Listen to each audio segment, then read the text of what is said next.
할렐루야. 주님의 이름으로 사랑하며 축복합니다. 저는 이제 앞으로 3개월 동안 화요 말씀의 산책 시간을 통해 여러분과 함께 하나님의 은혜를 나누게 될 양정호 목사입니다.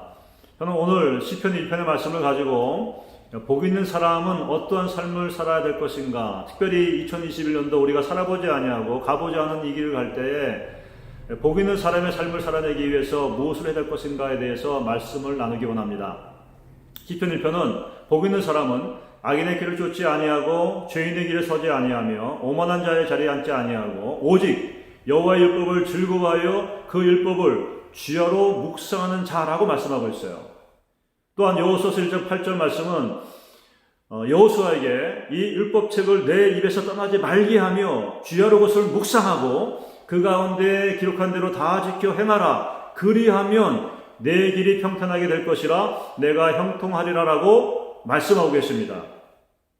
우리 주님께서 동일하게 마태복음 5장과 7절에서 산상수훈의 팔복의 말씀을 말씀하시고 복 있는 사람은 말씀을 듣기만 하는 것이 아니라 그것을 듣고 순종하여 행하는 자라고 말씀하고 계십니다.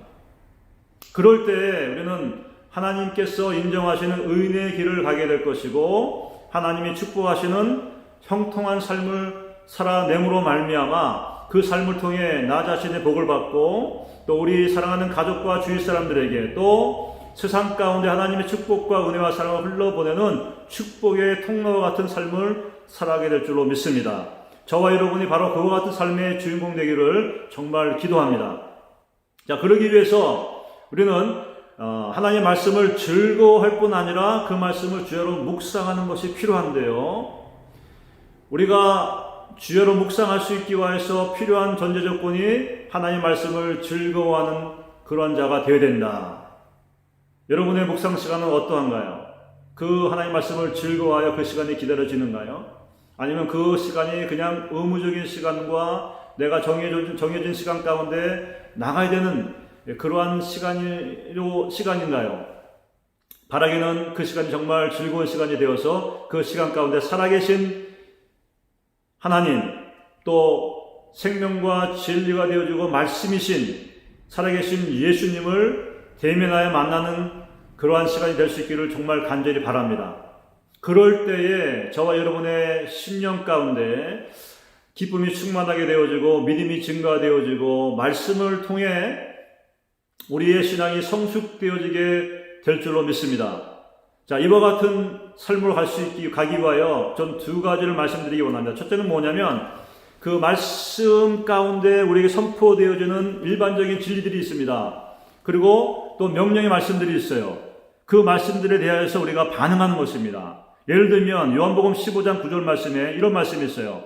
하나님 아버지가 예수님을 사랑하신 것처럼 그 사랑으로 예수님께서 우리를 사랑하신다는 말씀이 있습니다. 그러면서 주님 말씀하시고 권면하신 것이 그러므로 내 사랑 안에 거하라는 말씀이 있어요. 자, 그러면 이 말씀은 우리가 읽을 때에 선포되어진 그 말씀에 대해서 감사하는 것입니다. 하나님 아버지가 예수님을 사랑하신 그 사랑으로 나를 사랑하심을 감사합니다.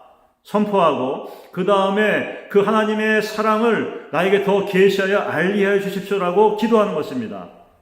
우리의 기도를 들으시고 그 기도에 따라 응답하시는 성령님께서 우리 가운데 하나님의 사랑의 넓이와 깊이와 높이와 길이를 점차적으로 점진적으로 더 계시해 주심을 말미암아 알게 하실 줄로 믿습니다.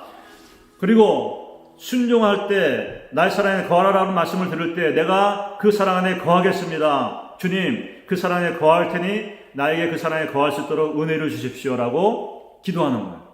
그럴 때 동일하게 성령님께서 그 사랑 안에 거할 수 있도록 우리에게 은혜를 주십니다.